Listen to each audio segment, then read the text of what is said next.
Un cœur pur, une bonne conscience, une foi sincère, ça vous dit quelque chose?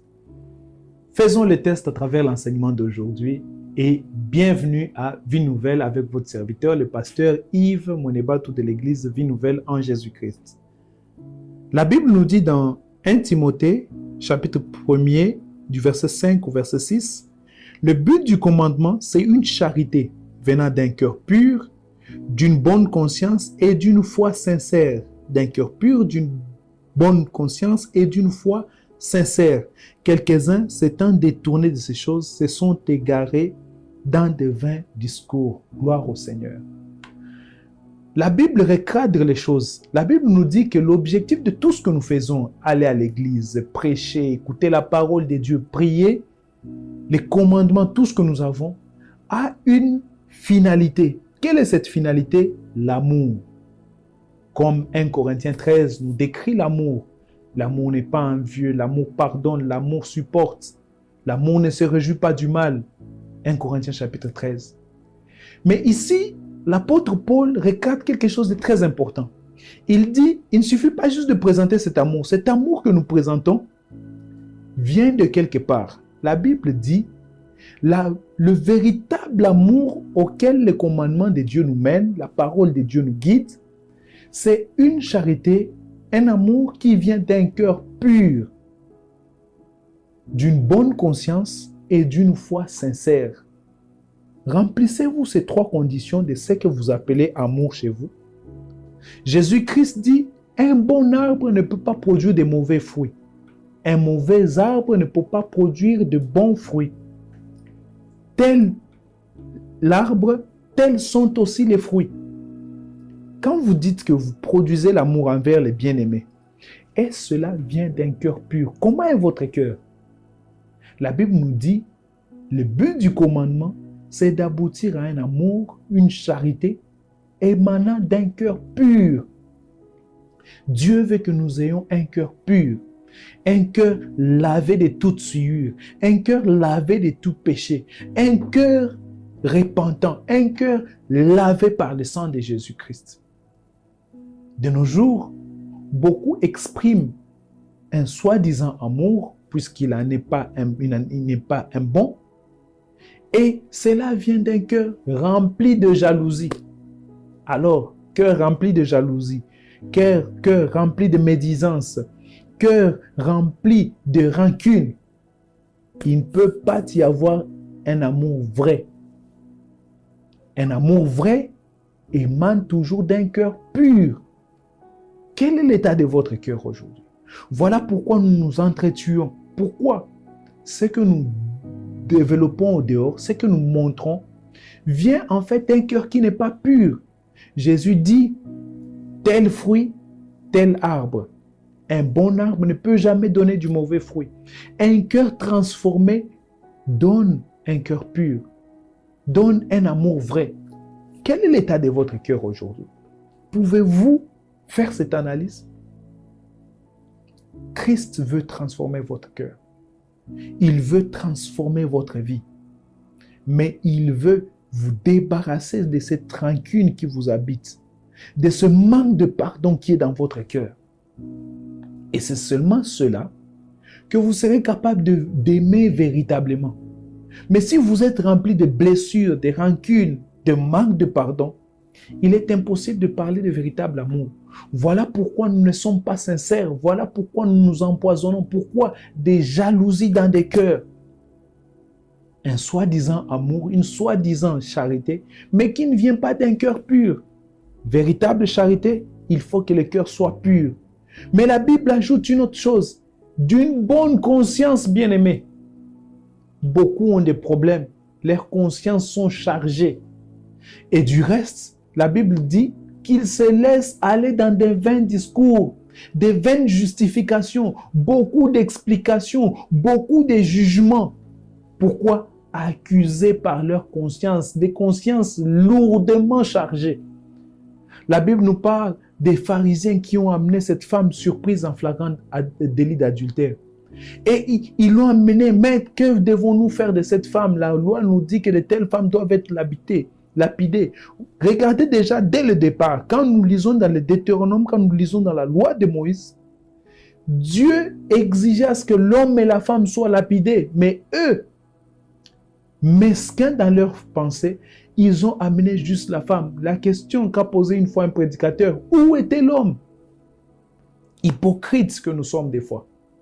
Et Jésus, grand qu'il est, le Dieu qu'il est, il leur a dit que celui qui n'a jamais péché soit le premier à jeter la première pierre. Et qu'est-ce qui s'est passé? La Bible nous dit qu'ils se sont retirés un à un, du plus âgé au plus jeune, accusés par leur conscience. Beaucoup ont des problèmes parce qu'ils sont accusés par leur conscience. Ils ont des consciences lourdement chargées, des consciences de péchés qui n'ont pas été confessés, des péchés qui n'ont jamais confessés, desquels ils ne sont jamais repentis. Voilà pourquoi des fois, jeune dans la foi, jeune pasteur, il y a des choses que je ne comprenais pas.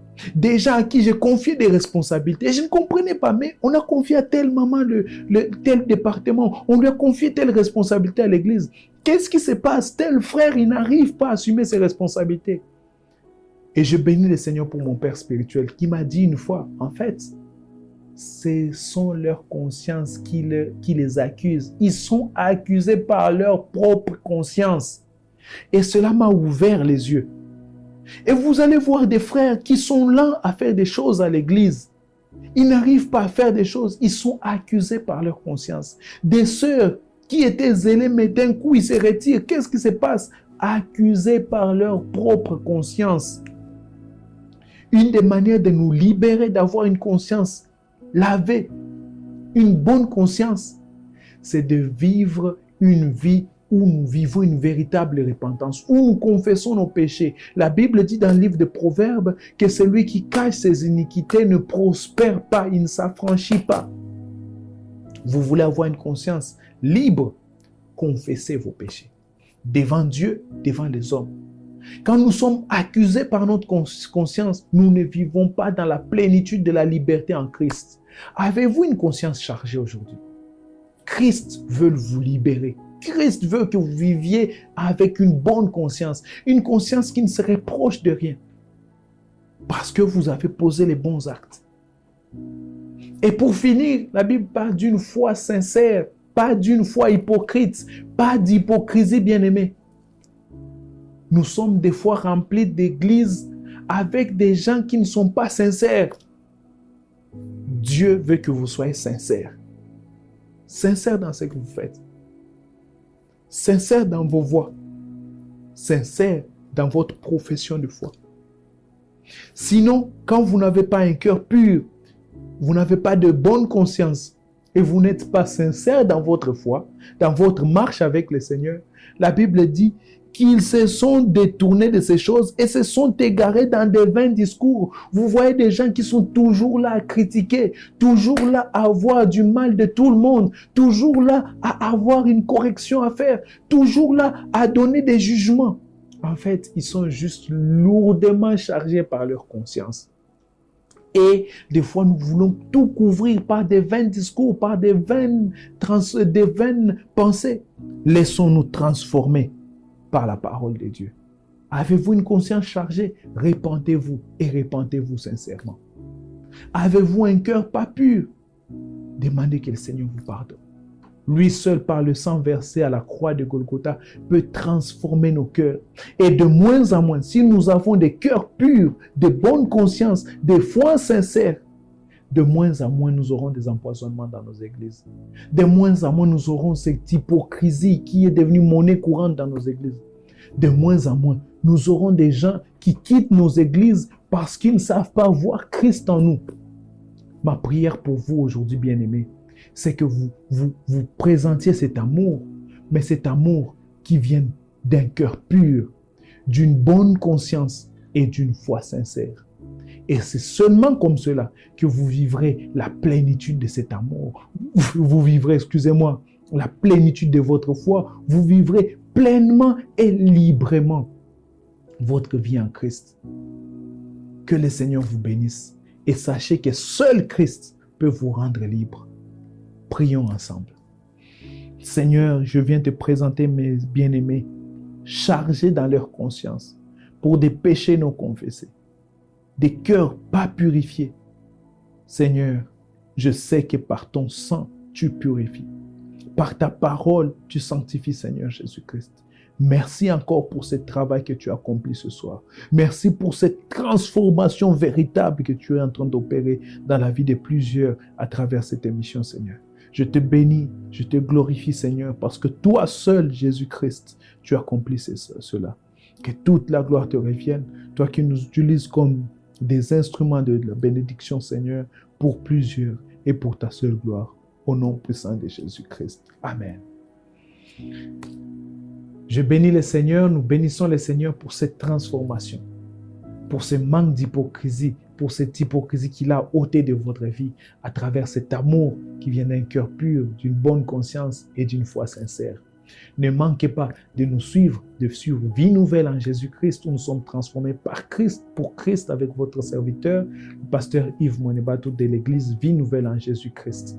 Suivez-nous sur Facebook, Evinej, Vie Nouvelle en Jésus-Christ, sur YouTube, Evinej, New Life in Christ, mais aussi sur la chaîne, sur cette merveilleuse chaîne Metanoia TV, chaque mercredi à 10h30 heure de Kinshasa, en rediffusion à 22h30, toujours ce même mercredi heure de Kinshasa. Que le Seigneur vous bénisse et à la prochaine.